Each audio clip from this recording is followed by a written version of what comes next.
Sabe quando a gente abre um livro e parece que, no lugar de páginas, encontra uma máquina do tempo? Pois é exatamente essa a sensação aqui. A gente tem em mãos uma pesquisa de 1959 que não só descreveu um lugar, mas capturou a sua voz, congelou no tempo um mundo que existia num canto bem isolado do Brasil. Vamos juntos, então, desvendar a história e o som que o pesquisador Heinrich Bunse encontrou por lá. E tudo, absolutamente tudo, começa com a Terra. Imagine só, uma faixa de 250 quilômetros de comprimento espremida entre a Fulha do Atlântico de um lado e a imensidão da Lagoa dos Patos do outro. Essa geografia não é só um pano de fundo, um cenário. Ela é a grande força motriz, o fator que definiu o povo, a cultura e, o mais importante para nossa análise, a sonoridade desse lugar. Porque, no fim das contas, esta não é só uma análise sobre um ponto no mapa. É sobre como o lugar soa, é sobre uma forma de falar que nasceu do isolamento e que conta em cada fonema a jornada de todo um povo. Para a gente conseguir entender as pessoas, primeiro a gente precisa entender a Terra. E aqui, a geografia é a personagem principal. Ela que deu as cartas, que estabeleceu as regras do jogo para todo mundo que ousou chamar aquele lugar de lar. As dimensões são impressionantes. Viver numa faixa de terra tão longa e ao mesmo tempo tão estreita, cercada por dunas que mudam de lugar com vento, sem um porto seguro para atracar, sem estradas fáceis para o continente, o isolamento ali não era uma escolha, era uma condição imposta pela própria natureza. E aí vem a pergunta: quem é que se estabelece num lugar tão inóspito, tão desafiador? A história da ocupação de São José do Norte é uma verdadeira crônica de estratégia, de resistência e da mistura de várias culturas, cada uma deixando a sua marca. O processo foi bem gradual, sabe? Começou com os povos indígenas, os carijó. Depois vieram os aventureiros paulistas. Aí a coroa portuguesa fincou a bandeira com um posto militar. Mas o grande ponto de virada, e isso aqui é crucial, foi a chegada em massa de famílias dos Açores, que foram trazidas para povoar e defender essa fronteira que era super estratégica para o Império. E essa mistura, olha, é a chave de tudo. Não era um grupo homogêneo, de jeito nenhum. Era uma fusão de mundos, indígena, paulista do continente, açoriano e africano. Cada um desses povos trouxe seus costumes, suas técnicas e, claro, seu sotaque.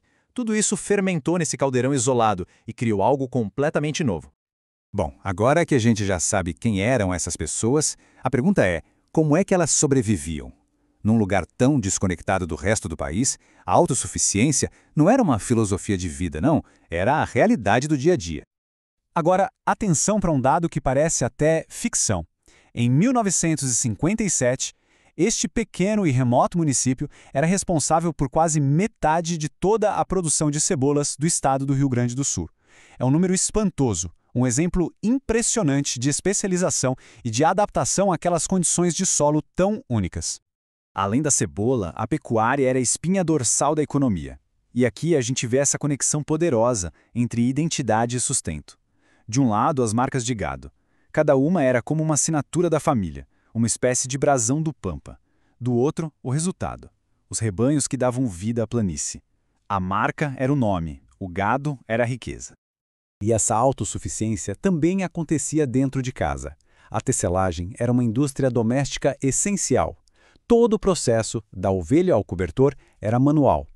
Cada etapa era um ritual, que exigia muita habilidade e paciência, transformando um recurso local em proteção e também em arte. E estas aqui eram as máquinas daquela indústria. A roda de fiar, o tear, o fuso, ferramentas feitas à mão passadas de mãe para filha. Elas não são só objetos, são guardiãs de um conhecimento ancestral, uma conexão direta com os materiais e com as gerações que vieram antes. E para completar esse quadro da vida local, o transporte, o carro de bois. Lento, forte, perfeitamente adaptado àquele terreno de areia. Ele não media só distâncias, ele ditava o ritmo da vida. Um ritmo onde não existia pressa, porque o tempo era medido pelo sol e pelas estações, não pelo relógio. E agora, a gente chega ao coração da nossa análise.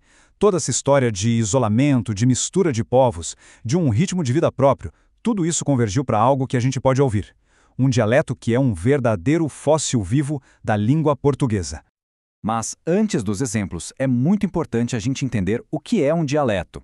Não se trata de um erro ou de um jeito inferior de falar a língua. Pelo contrário, é uma fotografia sonora da história. Uma variação legítima, com sua própria lógica, sua própria melodia, esculpida por circunstâncias únicas de tempo e de lugar. E é aqui que a história se torna audível. A diferença é fascinante. Onde se fala árvore, lá se falava arve. Homem se contraía para homi. Amanhã virava menhã.